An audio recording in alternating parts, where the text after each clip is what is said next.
Welcome to another deep dive. Today we're going to be exploring historical manias and crazes. Oh, fun. Yeah, it's going to be a lot of fun. Yeah. Um, and to help us understand these events a little better, Okay. we're using excerpts from Charles Mackay's 1841 book, Mm-hmm. Extraordinary Popular Delusions and the Madness of Crowds. Oh, yeah. I've heard of that one. Yeah, it's a classic. Yeah, it's a classic for a reason. And for good reason. Yeah. And the goal of this deep dive is to understand not just what happened in these historical events, but why.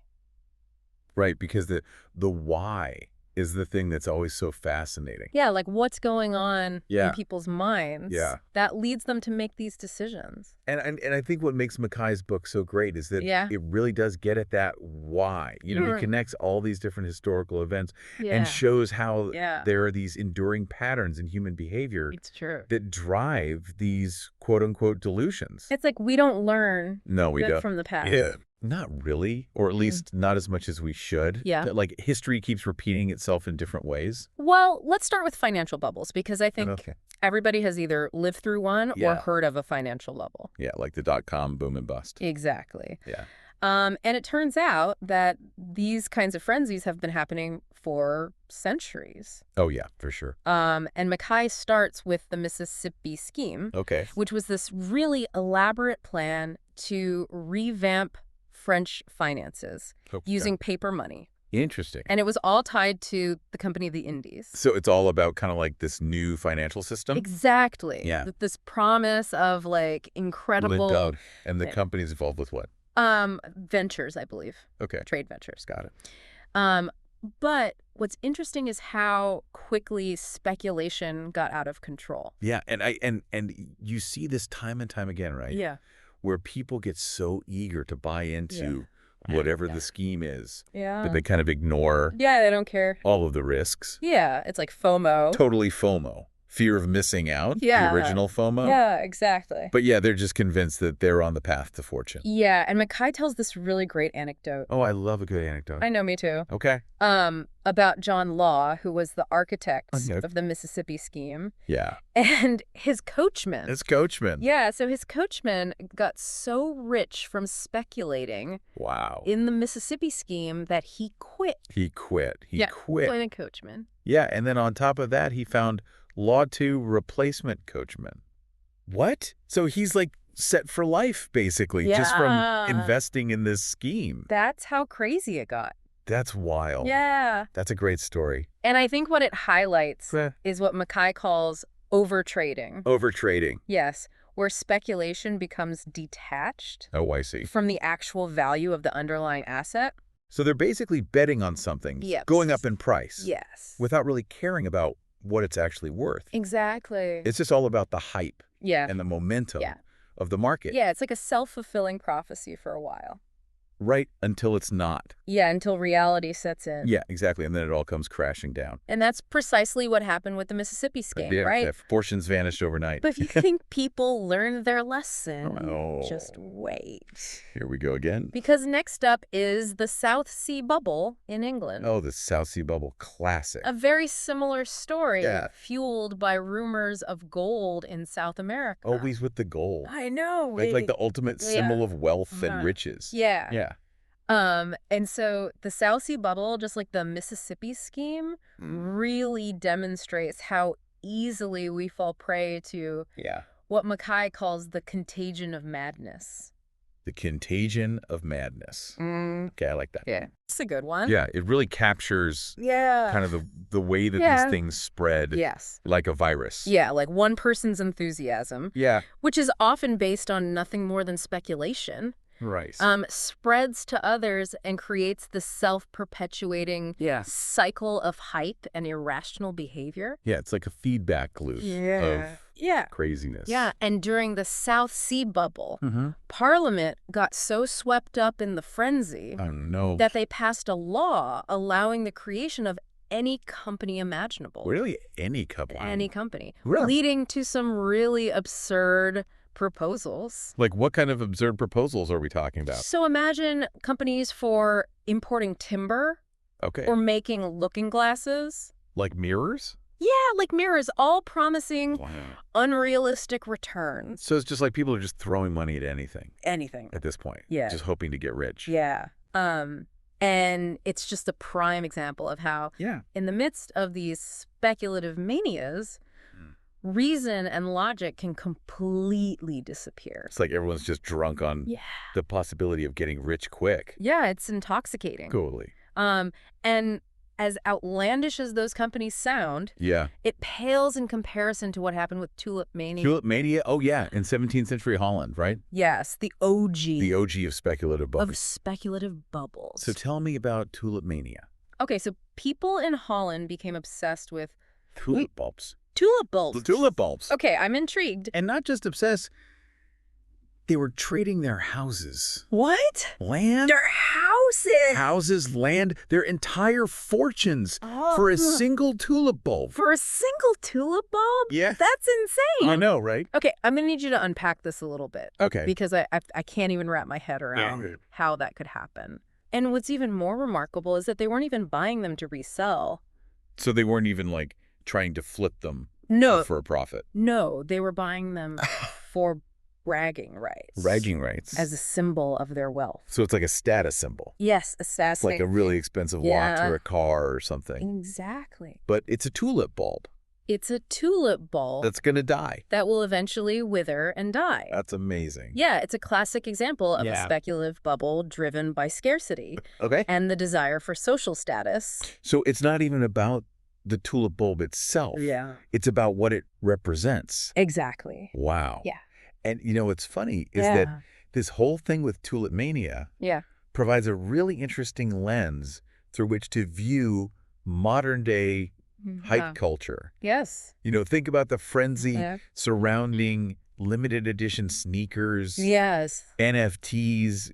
Certain tech gadgets. Yeah. Or certain tech gadgets, like when a new iPhone comes out. Yes. And people are camping out overnight to be the first one to get it. It makes you wonder how much of our desire for these things is driven by their actual value versus the perceived status they represent. Yeah, it's like, are we buying these things because we actually need them and will use them? Yeah. Or are we buying them because we want to show off? Yeah, to be part of the in-group. Exactly. Have you ever felt that pressure? Oh, yeah, totally. To buy something just because it was trendy? All the time. Yeah. Especially when I was younger. Yeah. You want to fit in. Yes. You want to be cool. Yes. You buy the things that everyone else is buying. Even if you weren't sure you actually wanted it. Yeah, even if you're like, I don't know if I really like this. Yeah. But everyone else has it. Yeah. So I guess I need it too. Yeah, and it's that same herd mentality. Totally. That susceptibility to social influence that Mackay identifies as a key driver of these delusions. Yeah, we're social creatures. Yeah. We're wired to want to be part of the group. Yes. To avoid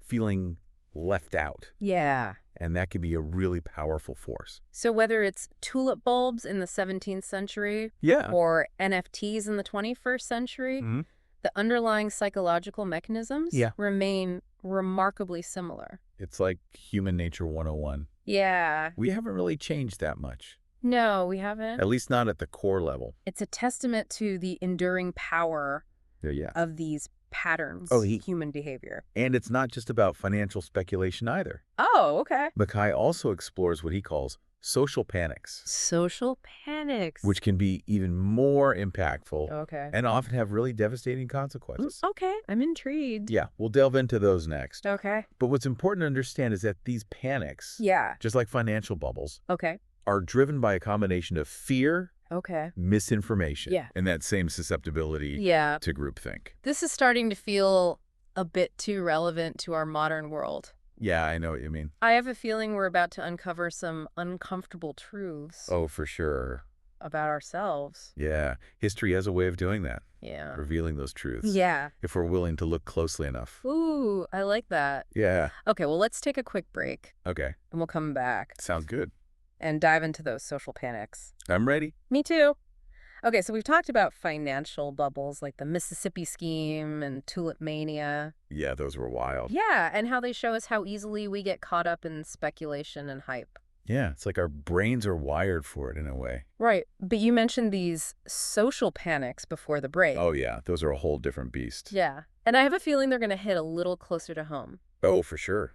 So what's the difference between, like, a financial bubble and a social panic? Well, think of it this way. Financial bubbles prey on our greed. Okay. Our desire for quick riches. Yeah. Easy money. Easy money. But social panics tap into something much deeper. Oh, okay. They tap into our fear, our need for security, and often our tendency to find scapegoats. Oh, okay. So it's like when things go wrong, yeah, we need somebody to blame. Exactly. We need someone to point the finger at. Right. It's a very human instinct. Okay. I'm already feeling a little uneasy. I know, right? What are some examples of these social panics that Mackay talks about? Well, one of the most chilling examples is the witch hunts. Oh, wow. That swept across Europe for centuries. Yeah, the witch hunts. Yeah. A dark chapter in history for sure. Oh, absolutely. It's hard to believe that people really believed in those things. I know. It seems so irrational to us now. Like flying broomsticks and... Yeah, like how could anyone believe that? Yeah, demonic pacts and stuff. But that's the thing about these social panics, is that they're driven by this kind of collective fear and hysteria, where reason and logic just go out the window. And what's striking is how Mackay analyzes the underlying psychology. Weren't just about superstition, but also about finding someone to blame for misfortune. Right, it's like a way of making sense of the chaos. So it's like if the crops failed or someone got sick. Or even just bad luck in general. Yeah, they needed someone to blame. Exactly, and who better to blame than someone who's already marginalized and feared? So these accused witches were scapegoats for people's anxieties and fears. Exactly, they were an easy target. Wow.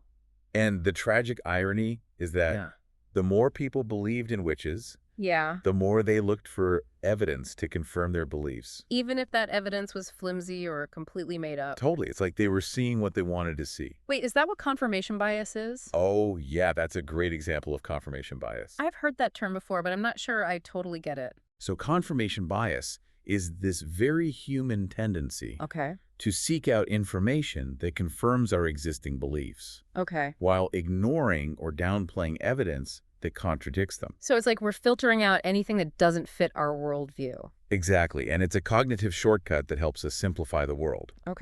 But it can also blind us to the truth. Especially when those beliefs are really emotionally charged. Oh, absolutely, especially when it comes to things like fear and prejudice. So during the witch hunts, people were so convinced that witches were real that they basically interpreted any weird event or strange behavior. Yeah, any little thing could be seen as proof of witchcraft. As proof of witchcraft. But like their brains were looking for patterns, even where there were none. And this whole bias was amplified by that contagion of madness idea. Oh, totally. That we talked about before. It's like one accusation could quickly snowball into a frenzy of fear and paranoia as neighbors turned on each other. Fueled by suspicion and rumor. Yeah, it's a classic example of mob mentality. And it's chilling to think about how easily that kind of mob mentality can take hold. Yeah, and it's not just a historical phenomenon either. Oh, no. We see echoes of this in modern-day moral panics. In moral panics? Yeah, where certain individuals or groups are targeted based on fear and often unfounded accusations. So it's a witch hunt, but for like... Yeah, for like social issues or political ideologies. So like canceling people online. Yeah, that's a saying something that's considered offensive. Or how quickly rumors can spread online. Right. Especially with social media. Yeah, it's like one misconstrued comment. Yeah. Or out of context photo. And it can lead to a wave of online shaming. Yeah, harassment. Even real-world consequences for the accused. It's like those online witch hunts where people are so quick to judge and condemn without even considering the full context. Or giving the accused a chance to defend themselves. It's like they've already made up their minds. And what's particularly troubling is that these online mobs often operate with this sense of righteous indignation. Like they believe they're fighting for a just cause. Right. Even when their actions are totally disproportionate to the alleged offense. It's like that quote often attributed to Voltaire. Oh, yeah. What's that? Those who can make you believe absurdities can make you commit atrocities. Yeah, that's a powerful one. And it seems like it's still very relevant today. Oh, absolutely. So while the witch hunts might seem like a distant historical event, Mackay's analysis shows how those same psychological mechanisms can manifest in different ways throughout history. And even in our modern world. So it's not just about witches and broomsticks. No. It's about how fear and misinformation and groupthink can combine to create these really dangerous social panics that target individuals or groups. Yeah, anyone perceived as different or threatening. Okay, that's heavy stuff. Yeah, it is. So if the witch hunts demonstrate how fear can drive these panics, the bubonic plague the Black Death shows how that fear can be amplified by a very real threat. Right, because in that case, you actually had a deadly disease spreading. Right. The Black Death was one of the most devastating pandemics in human history. It wiped out a huge portion of Europe's population. I can't even imagine what that must have been like. It was a truly horrific time. And Mackay talks about how the terror of the disease led to a complete breakdown of social order. People were fleeing cities, abandoning their loved ones, turning on each other in their desperation. It's hard to imagine that level of fear and chaos. Yeah, and amidst all that chaos, rumors and misinformation spread like wildfire. Right, because people are desperate for answers. Exactly. They're looking for someone to blame. Yeah. For any glimmer of hope. Yeah, like you mentioned before about that anecdote from Milan. Oh, yeah. Where people believed the devil was poisoning doorknobs. Yeah, to spread the plague. And that led to people being murdered for just wiping down a seat. Yeah, because they were suspected of being in league with the devil. That's insane. It's a chilling reminder of how fear and misinformation can lead to irrational and even deadly behavior. It seems like whenever we're faced with something we don't understand, we're prone to grasp at any explanation. Even if it makes no sense. Even if it's totally irrational. Because our brains crave certainty. Right, even if that certainty is based on a lie. Exactly, and often those explanations involve finding scapegoats. Okay. Whether it's witches, foreigners, or anyone perceived as different or threatening. So whether it's the witch hunts or the plague, these historical events show us a darker side of human nature. Yeah, our tendency to succumb to fear and panic and violence. When faced with uncertainty and threat. Yeah, it's not a pretty picture. Is there any hope for us? That's the question, isn't it? Are we doomed to repeat these mistakes? Well, Mackay doesn't leave us in a state of despair. He also highlights how these historical delusions can serve as cautionary tales. Okay. They can teach us valuable lessons. About what?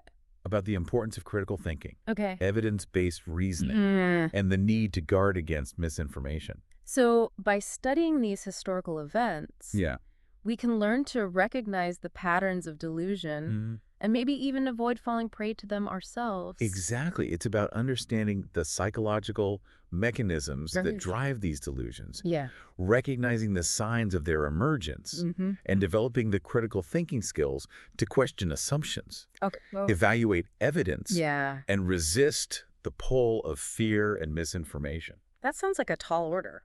It is, but it's possible. And if we can learn from the mistakes of the past, maybe we can build a more rational, more resilient, and ultimately less bonkers future. That's the goal, isn't it? To use history as a guide, not just to understand the past, but to illuminate the present. And shape a better future. Okay, let's take another quick break. Okay. And we'll come back and wrap things up. That's good. So we've covered a lot of ground, financial bubbles, witch hunts, the Black Death. Yeah, it's kind of amazing how much Mackay packs into this book. Yeah, he was really trying to show us that these aren't just like isolated incidents. Right. They're part of these bigger patterns. Yeah, these recurring patterns of delusion that just keep popping up. Throughout history. Yeah, human nature at its finest, or maybe not so finest. Maybe not. Yeah. But those patterns can help us understand what might be happening today. Yeah, because like we said before, human nature hasn't really changed that much. Right. So let's talk about some of these patterns and how they might be playing out in our modern world. Okay, well, remember how we talked about overtrading during the South Sea bubble? Yeah, where speculation was just running wild. Yeah, and one of the key ingredients there was what's called information asymmetry. Meaning some people had, like, way more knowledge than others. Exactly, and they could use that to their advantage. To take a ton of money. Yeah, often at the expense of those who were less informed. Okay, but in the 21st century, we have access to so much more information than ever before. Right, you'd think that would make us less susceptible to those kinds of schemes. Yeah, because we have the internet Smartphones, instant access to data. Yeah, we're practically drowning in information. Yeah, but here's the thing. The systems we rely on, whether it's finance, technology, healthcare. Yeah, they've become so complex. They're incredibly complicated. Right, and it's easy to feel overwhelmed. Yes, totally. To only grasp like a tiny little part of the whole picture. So a modern-day delusion could be thinking we fully understand something, and we're really just seeing like a carefully curated sliver of the truth. That's a brilliant insight. And this connects to another pattern Mackay highlights. Okay. The allure of easy answers. Okay. We crave certainty. We want simple solutions to really complicated problems. Right. But life is messy. Yeah, the world rarely works that way. It's complicated. Yeah, so when someone offers a magic bullet, whether it's a financial scheme, a political ideology, or a miracle cure. Yeah, a quick fix. Yeah, we're often too eager to believe it. Especially if that easy answer confirms our existing biases or plays on our fears. It's like those prophecies Mackay talks about. Oh yeah, the prophecies. People clung to them, even when they were totally vague or contradictory. Because they wanted to believe. Yeah. They needed that sense of certainty. Yeah, in an uncertain world. Right, and that need for certainty is incredibly powerful. Yeah, especially in a world facing so many challenges like... Yeah, like climate change, economic instability. Yeah, and all the social unrest. Yeah, it's a lot. It's a lot. And those who offer simplistic explanations. Yeah. Or convenient scapegoats. Yeah, they're always going to find an audience. So another modern-day delusion. Yeah, could be clinging to those overly simplistic narratives.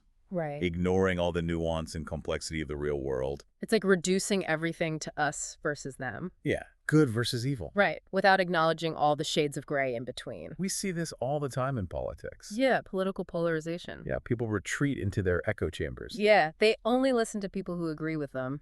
And they demonize anyone who holds a different view. It's a very seductive way to make sense of the world. Right, but it's also really dangerous. Oh, yeah. It leads to intolerance and conflict. And it's not just politics. Right. This kind of black and white thinking is everywhere these days. And technology, while it can be a great tool for connection, can also amplify these tendencies. How so? Well, think about social media algorithms. Okay. They often create these echo chambers. Yeah. Where we're mainly exposed to information that confirms our biases. So we're not getting the full picture? No, we're just getting a very filtered version of reality. And the speed at which information spreads online. Yeah. Regardless of whether it's true or not. Can quickly turn rumors into widespread panic. It's like those rumors about the devil poisoning doorknobs. Yeah. But on a global scale and at warp speed. It's a lot to process. It is. It's overwhelming. It makes you want to just log off and hide under a rock. I know. I feel that way sometimes too. But that's where Mackay's message of hope comes in. Right. He reminds us that reason, evidence, critical thinking. Yeah. These are the antidotes to delusion. So it's about cultivating that informed skepticism.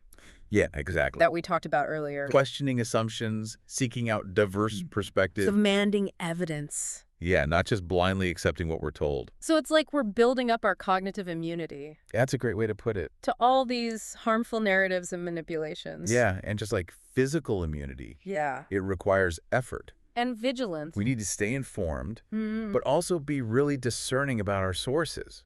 And be open to new ideas, but also be willing to challenge them. Yeah, especially if they seem too good to be true. Or if they confirm our biases a little too easily. It's a constant process. Yeah, it's like a mental workout. Yeah. That we need to be doing all the time. It's not a one-time thing. And we can't just be passive consumers of information anymore. Yeah, we have to be active and engaged. And Mackay also talks about the importance of community. Oh, yeah, that's crucial. Of talking to other people. Yeah, engaging in thoughtful dialogue and debate. Because we can help each other see our blind spots. Yeah, and challenge each other's biases. And that's really why we do this show. Right, it's not just about sharing facts. It's about sparking conversations. Yeah, getting people to think critically. Empowering our listeners. To navigate this complex world. So as we wrap up our deep dive into the madness of crowds, what are some key takeaways you hope our listeners will remember? Well, I'd say first, remember that human nature is pretty consistent. The same patterns that drove those historical events are still at play today. So just because we have smartphones and the internet doesn't mean we're immune to these delusions. Not at all. Second, don't underestimate the power of critical thinking. Yeah. That's your best defense. Question everything. Demand evidence. Seek out different perspectives. And third, remember that you're not alone in this. Yeah. Talk to people, challenge each other's biases, help each other stay grounded. It's a team effort. Exactly. Well said. So, to our listeners, thank you for joining us on this journey. Yeah, thanks for listening. Through history's greatest hits of delusion. It's been fun. It has been fun. Yeah. Remember, it's not about dwelling on the past. Right. It's about learning from it so we can make better choices in the present. And as Mackay reminds us, the tendency towards delusion is undoing. Yeah. But so is our capacity for reason. So it's up to us to choose which one will prevail. That's a good note to end on. Yeah. So keep those bullshit detectors primed, folks. Yeah, stay curious. Stay skeptical and keep on diving deep. See you next time.